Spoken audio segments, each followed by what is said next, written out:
The 11th lesson, labor unrest and the Red Scare, sees us looking at one of the final impacts of industrialization on the working class. Now, where do we begin? Well, let's begin with a little bit of a grammar lesson. First and foremost, that America, since falling out of the good graces of the English Empire, or the British Empire, has dropped the U, heathens. Anyway, so oftentimes when you're reading things and you see labor spelled like that, it's Americans. Now, labor with a U, the properly is a Queen's English, and the one that shall be used on your examination. So that's just a couple things to note. Americans also love Z. They'll add the sort of, industrialization with the Z and so on and so forth. We don't do that. Now, anyways, moving forward, industrial strife. The late part of the 19th century is characterized by what becomes effectively a worker pushback. The excesses of industrialization and the abuses of the workers had begun to take their toll. Now, so many of the immigrants that had come and from Eastern Europe or from Southern Europe had experienced what was more commonly a tradition of labor activism that had begun in Europe before it began in the United States. The immigrants, upon arrival, oftentimes bring their socialist and trade unionist beliefs with them to America and start organizing workers into sort of the genesis of trade unions and a way to collectively bargain for their rights. The idea being that if you sort of work in large groups, you can't be exploited as if you were an individual trying to bargain with your employer. Anyways, in the era of the sort of the Gilded Age, it was the case that employers most commonly play one off against the other, okay? And the development of trade unions in the United States is comparatively slow. That is also backed up by the fact that the government doesn't really support them. Now, trade unions, these begin to arise in the 19th century. They're a consequence of Americans moving to let's say, a more industrial society, taking jobs in factories, mines, and mills. The early trade unions are exemplified by perhaps the best example anyway is the Knights of Labor, founded in 1869. They're led by a guy named Terence Powderly. This is probably the first major labor organization in the United States. It would be wrong to say they are the first labor organizations in the United States, but they're one of the first major ones in the United States. The Knights of Labor are an organization of unskilled and skilled workers. An unskilled worker is somebody who works in a factory just doing a job like, I don't know, pressing a button or swinging a hammer. Skilled worker is somebody with a trade, welding, machine rights, etc., etc. These people unite together, and the Knights of Labor begin to call for an 8-hour workday. They aspired to form cooperative societies in which laborers would sort of own the factories in which they work in. This is very much a Marxist ideal that the production or the means of production of the workers would be taken back, and that the workers would sort of have ownership over that in which they were using. A lot of it's based on the idea that the type of labor that people were doing was considered dehumanizing. People were reduced down to a base element, effectively wage slaves, working mindlessly for an employer who abused them. The Knights membership, however, will collapse after 1886. There's a riot, which I'll talk about a little bit later, in Chicago, known as the Haymarket Square riot. And the Knights of Labor were and effectively held responsible for this, though that's not necessarily the case. Other labor unions that emerged at the time are the 1886, the American Federation of Labor. This is an alliance, again, of skilled workers. It's led by a man named Samuel Grompers. The AFL, unlike the Knights of Labor, is prepared to use strikes very effectively, and the AFL get involved in a number of big strikes, such as the Pullman car strike of 1896. In 1905, the biggest labor union in the United States during these eras, that is the Gilded Age and the Progressive Era, will be formed. It's known as the Industrial Workers of the World, known as the Wobblies, and they led by a man named William Haywood. The Industrial Workers of the World are very much influenced by the Communist International movement and the idea that communist revolution follows behind trade unionism, and that the industrial working class will effectively overthrow the system of capitalism. Okay, so more broadly, you can argue that all of this adds to sort of sense of social instability. You can argue that the rise in strikes makes the average American, particularly those who are not actually working class, fear that America's becoming worse, become more unhinged, and it could well cause sort of wider political or economic problems. I think to point out as well is many of the strikes that happened in this period, and there's obviously 1,486 alone, do not even happen without the permission of a union. There are strikes called wildcat strikes. These are either strikes organised by workers who are not in a union, or more commonly, by workers who are in a union, but they are on strike despite not being told to strike by their union leaders. So someone, usually the local person in charge of the union in that particular factory, might decide to go on strike without permission from the wider union. And these cat strikes, because they aren't therefore officially organised and officially run and are more led by the workers themselves, tend to be more violent, and they tend to be more badly disciplined. Now, as you shall see, that this does a lot to actually harm the image of workers and justify the cracking down against trade unions. But it's very important to realise that the social instability isn't natural, and arguably it's because of the weaknesses of the unions themselves, to organise and structure themselves, that we see more strikes. Additionally, the government used this social instability as an excuse and raising debt, as it were, to get involved and support employers. So, for example, whenever there's violent strikes, they would say, well, because there's violence, we'll get involved, and that in turn means the strike probably fails, and usually fails. So what we can say is the poor discipline caused by this causes next the government to get involved, and because they get involved, the strike to lose. Almost it's self-defeating to some extent. So an example of this is a Haymarket Affair. There is sort of generic march, trade union based, but a wildcat strike. And in the crowd was an anarchist. Now, the anarchists are technically left-wing, and many of them were members of trade unions, but in reality, they are the more extreme end. The problem is, the most extreme end tends to capture the public imagination, and that's what people associate the whole group with.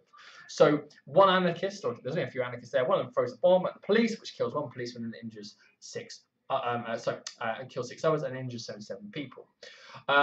What happens is, very quickly, is in the minds of the public, particularly considering the press is paid for by the rich, particularly Rudolf Hearst in this period, who is a rich media baron, they put a spin on it like all trade unionists are infected with anarchists and socialists. Therefore, again, depriving the unions of popular support. An important thing to realise is, if the strike doesn't have popular support, the government has support for crashing down on it and breaking it. And additionally, a big strike, which doesn't have popular support, doesn't have pressure on the government to end it or to get involved. If a strike, someone goes to a strike and the public think those people are right and they're being treated badly, they will pressure the government to get involved and help the strikers win. But because of the fringe violence, for example, the Haymarket Affair, we see the strikes failing. As a result of this, 200 anarchists were run up, 4 were hung for murder, and in reality, there's a sort of very polarized view of this trial. In reality, at least 2 of the men were probably innocent. They weren't necessarily good men, but they weren't involved in this plan. They were killed. Some, usually workers, who saw this as evidence of the class oppression and the use of the bias of the government, who actually interested in the rich and not the poor, and the middle classes used this whole trial to show actually clearly there is anarchism everywhere in trade unions and socialism, and therefore we should reject it all.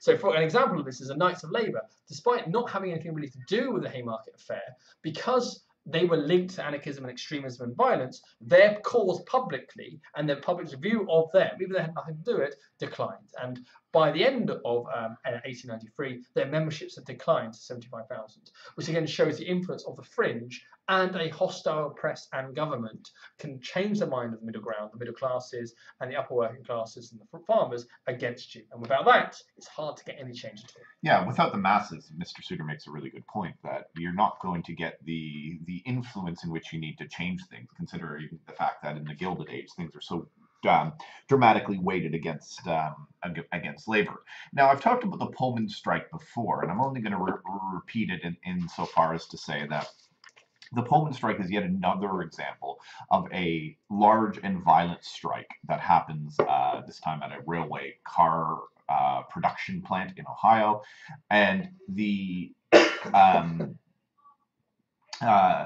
result is, in fact, that the president at the time, Grover Cleveland, who interestingly enough was somebody who was sort of a supporter of the people, again shows what side government's on. Cleveland calls up 12,000 United States Army soldiers to go and put down the strike. And in the process of that, 30 workers are killed and 60 are critically injured. Now, in sort of modern days, the idea of government shooting its own people for protesting things like an 8-hour day or a living wage so that they can feed their families would be considered abhorrent. But we got to understand at the time, it was actually looked at the other way around. The fact that the president had to do this was something that people considered representative of the fact that the workers had gone too far.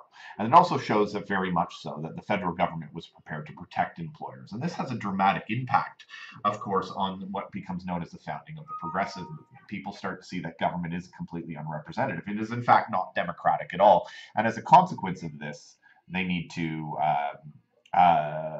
perhaps seek other political ways of increasing the representative of the lower classes in U.S. government. Now, social instability, of course, arises, as I've mentioned, for these different two things. Now, if we go to the bottom of the slide and pick up from what I was saying, what all of this leads to is the fact that economists and social scientists will begin to challenge the whole idea of laissez-faire, the idea that government should basically stay out of the economy because the abuses have been so bad. Even though, I suppose intervening in the economy isn't, or intervening in a strike such as the Pullman car strike isn't an example of laissez-faire, the whole idea that it got to that point is probably to do with the fact that the government wasn't legislating to protect the rights of the workers. And the rights of the workers were so few, and the conditions in which they worked so bad, that it was leading to terribly violent strikes. Now, the whole idea that the rich will accumulate massive amounts of wealth and they'll spend it, and this wealth will trickle down to people, is starting to be argued and challenged by this time. And effectively, people are saying this hasn't been realized. The movement in the sort of the transition era of the 1890s into 1900 that becomes known as the progressive movement. We'll talk about how to define progressivism and the movement itself a little bit later on. But what you have to understand is one of the key tenets of that is to champion government intervention in the economy. The fact that a lot of people have just concluded that this sort of laissez-faire and the traditional role of government as envisioned in the Jeffersonian organs of the state, if you will, have failed. Another aspect that really hurts the labor movement at this particular time is the idea of social instability, and that has a lot to do with the fear of revolution.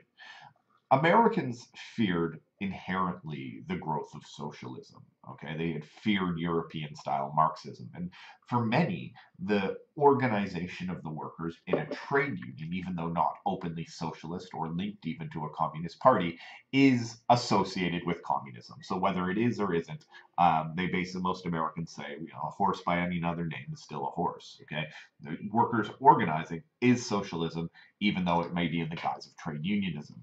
And what happens as a result, interestingly enough, is people don't really buy into crushing it. They began to ask government to put in a few little concessions to the working class to avoid a communist revolution, because the idea that this is going to happen is becoming sort of prevalent in the later part of the 19th century. What is really interesting, in fact, is the calls for reforms are really mainly coming now from the middle class. Okay, these are the sort of the people, mostly through education, who have moved up to the middle rungs of society: teachers, lawyers, doctors, etc. These people are starting to basically challenge the super rich aristocracy. It makes sense, of course, because these are people who generally came originally from the working class, and through, I guess, some elements of social mobility have moved up. And what they don't want is the poor to uproot their social gains. Okay, they've done okay, and if they have to, in the face of a communist revolution, give their land back, or give their social status back, hard earned and well acquired as it was, they start to champion reforms as a way of, in a sense, protecting themselves. So there's also an argument to say that the rise in trade unions and this sort of stuff leads to a broader political instability. Now, there's a couple of ones. We can look at the main case study, which is Red Scare, which is probably the most direct political instability of it, in a bit. But you can also argue that it causes some political instability within the existing party systems, the Republican Party and the Democratic Party. So one thing you could say is America, for the previous 50 years or so, since the decline of the Whigs, had been a two-party system. And you can argue that the rise of trade unionism, the rise of working class concerns, threaten that two-party system. This is done by historians who point out that there was the People's Party in 1881 and the Socialist Labour Party in 1876. And hopefully, as you remember from the agriculture lesson, that actually, in reality, when you look at these sort of movements, especially urbanisation, is they, although the argument that they massively changed national politics is not true. Like, they didn't win anything major. Never won a presidential election. They won 1 or 2 Congress places seats, and then they lost them shortly afterwards. Is weak. But you can argue on a local level, these parties, particularly in the Midwest, did get a lot of important positions on a local state level. And if you remember, each state has its own mini president who's got a governor, and its own state legislature, which is like a Congress. And many state legislatures and governors, particularly, again, as I mentioned, in the South and the Midwest, particularly the North Midwest, they actually had a lot of success. And then once they had people in control of these areas, of the state houses and the state legislatures, they could enact change on a local level. So in reality, particularly the People's Party, less so the Socialist Labour Party, although they're weak on a national level, on a federal level, they do make changes, and it's well worth looking up examples of those. Dakota, Nebraska, for example, have state legislatures and governors who are controlled by the People's Party. Arguably, though, their biggest impact on the two-party system is to shift it. Arguably, by their existing and their pressure, the Democrats and Republicans react and change their policies. More the Democrats, actually, than the Republicans, change their policies to try and accommodate these concerns. So, for example, as we shall see in the progressive era, there are some Republicans who increasingly champion dealing with the problems of the urban poor and the working classes. The Democrats, in Wilson and his side, also, in a very different way, start advocating change. So you can argue, yes, it doesn't challenge Democrats and Republicans, but it arguably does change them and move them back to the left. So in reality, although there is definite social instability, and on the surface political instability is not there, in reality, and there's definitely a rise of socialism or anything, it does get more change, at least for a couple of years, on a local level before they will replace back to Republicans and Democrats, and more long term in the attitude and the left wing of both the Democratic and the Republican Party. So part of the reason of this is that there was some changes. Okay, throughout the Gilded Age, the condition of working classes is bad, and it doesn't really get that much better. Yes, the average working week reduces, and there are some increase in pay, but in reality, it completely depends on industry. It completely depends on your attitude. It will completely depend on your skills. It completely depends on what region you're in. So if you are in skilled work, you are more important because you can't be replaced as easily, so therefore you get more gains. If you are in the north, there are more left progressives, and there are more concentrated workers, and therefore you can get more change because you're more united there than in the south. An example is International Workers' Day, or Labour Day, as it was granted in 1894, although not on the 1st of May when everyone else wanted it. It was the traditional European way to send a message. And in reality, you can argue that there had been some changes. So, for example, the Federal Commission on Industrial Relations existed. There was a Federal Commission trying to make industrial relations good, but it was powerless. And as it reported itself, between a third and half of all American wage-earning families were below the poverty line. So, in reality, there have been some moves, but they are ad hoc, piecemeal, and the bare minimum to keep people quiet. Okay, now the last thing we're going to talk about today is known as the Red Scare. This is this time in the in 1919 and 1920, when the fear of communism becomes a very real and prevalent thing in American politics. Now, this is sort of out of the timeline of what we've been talking about, because we've been mostly dealing with the late part of the 19th century, but we need to talk about it here because we see the link of the fear of communist revolution and the Red Scare. Now, things don't really kick off until the end of the First World War. Now, labor strife up to 1914 and the start of the First World War is, as I mentioned, very closely linked to communism in the early 20th century. Now, it's also really important to note that the sort of ideas carried by Russian immigrants, by Southern European and Eastern European immigrants who come over en masse to the United States in the late part of the 19th and early part of the 20th century, the fear of those people being influenced by the communist movements there increases the sort of scare or the idea that perhaps America could too fall to communism. Now, a couple other things contribute. Now, the Russian Revolution in 1917 is something that's felt by all countries worldwide. The capitalist systems, okay, in Europe and in America feel that unless they do something or unless they crack down on the communist threat from within, they too would be toppled, just like the Russian system was toppled in 1917. And when America ends the First World War in 1918 on the victorious side, people start to worry about when the next threat will emerge. Of course, this has a lot to do with the Russian Revolution and the impact of the fear of socialism. One of the actually interesting tenets in what's known as the Second Communist International is the fact that there is a push with the new Russian government of Lenin and Trotsky to lead what's known as World Communist Revolution. And they saw that the Russian Revolution was here I just said it was the second, it was the third international. They said that the whole Russian Revolution was just the first step in worldwide communist revolution, and that part of the job of the Russians, of course, was to spread revolution into other countries, not only in Europe, but America and Canada and all of these places as well. So the idea that the communists had done it in Russia and that the Russians now were trying to lead to world revolution increased the fear of communism. Secondly, the industrial unrest caused by the end of the war. Okay, you have hundreds of thousands of soldiers returning from the front. These people are demobilized, i.e. taken out of the army, and they start looking for work. Many of these workers start looking for work in industry. They join trade unions, and the fear of increased trade union membership at the end of the First World War leads to this concept that perhaps it was the natural first step towards communist revolution. The fact that also, organizations of the state, such as the police in Boston, go on strike, go on to convince people that American industry and America, and for that matter, and especially, the things that we're supposed to protect America, are being influenced by the communists. And the fact that the sort of the post-war era was also a time of industrial unrest, not only in the United States, but everywhere else in the world, seemed to support this idea that the collapse of communism was forthcoming. The last reason is the existence of various left-wing groups in America. In 1901, the Socialist Party of America was formed by Eugene Debs. It had some popularity, but it didn't really consolidate its influence. The aforementioned industrial workers of the world became quite revolutionary, following an almost Marxist line. Not only that, in 1919 and 1920, a series of bombings take place in the summer by anarchists. And many of the people who were doing the bombing were immigrants themselves. The left-wing groups are easily associated with these sort of newly arrived immigrants.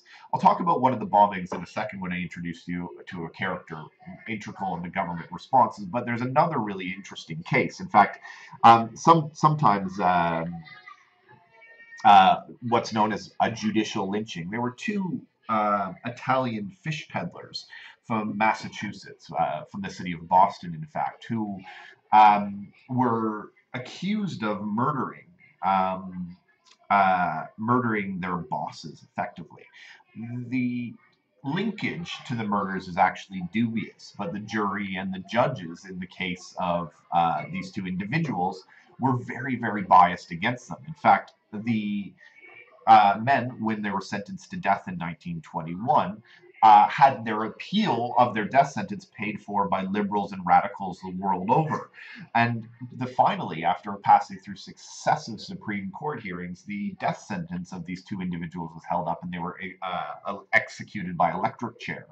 And in fact, they become, in the eyes of a lot of people the world over, communists who are sort of martyrs of the class struggle. These two people who were effectively prosecuted for both being immigrants, okay, and therefore more easily associated with communism, and potentially innocent. These people are electrocuted and killed, mostly because people really, really fear socialism at this time.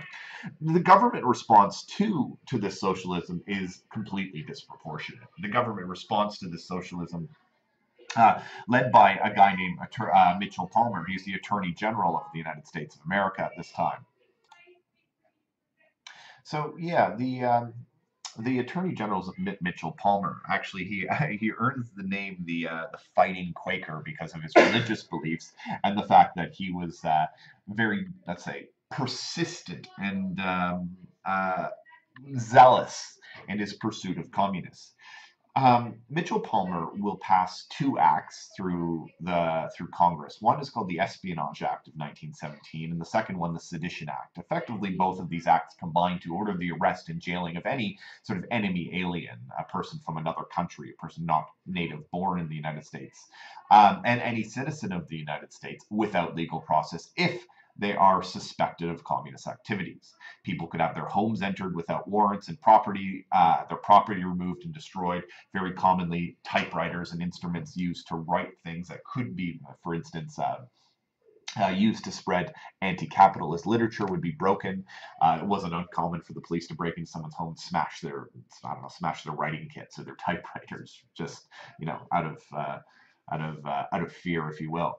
The Department of Justice will send propaganda to newspapers, and then, of course, the newspapers will print very much anti-communist opinion. The government response is as much responsible for blowing up the idea of the Red Scare as much as anything else. They really do feed the hysteria. In 1920, there was a rumor that a revolution was planned for May Day. May Day is this holiday celebrated in a lot of European countries. It's an international day for workers. And most of these countries have this as a national holiday. As a result of this rumor, in January 1920, 6,000 potential communists are preemptively arrested and held in prison against, without trial, without warrant, and based on the two acts I just mentioned, until May Day had passed. And of course, when the revolution doesn't materialize in 1920, really the Red Scare starts to die down. A lot of people start to see, for instance, Mitchell Palmer as a person who had perhaps gone too far. He's sort of, his zealot hunting of communists perhaps had in a sense crushed the Red Scare, but at the same time led a lot of people to realize that perhaps he did go too far. He's accused of abuse of power, but ultimately keeps his job. Now, other interesting points about Mitchell Palmer is I talked about the anarchist bombings. One of the bombings was in fact directed at him, and he had a bomb thrown through the front window of his Washington residence. Unfortunately, he wasn't home. He was not home, and no one was hurt. But nevertheless, the communists in America, instead of sort of turned his nickname, which of course was the Fighting Quaker, on its head, and they called him the Quaker, the Quaking Fighter. Hilarious. Anyways, that's a little Red Scare humor for you. Anyways, long story short, the working class leads to a degree of political instability, none of which would manifest itself in any concerted way until the end of the First World War. But again, we see yet another reason for the foundation of the progressive movement, which sort of transitions out of the 1890s and really is, the era of progressivism starts. And what would you say, Mr. Suter, 1900? Yeah, 1890, 1900. Okay, that's all we got. Yeah, a little bit of a short lesson. Lucky you. Okay.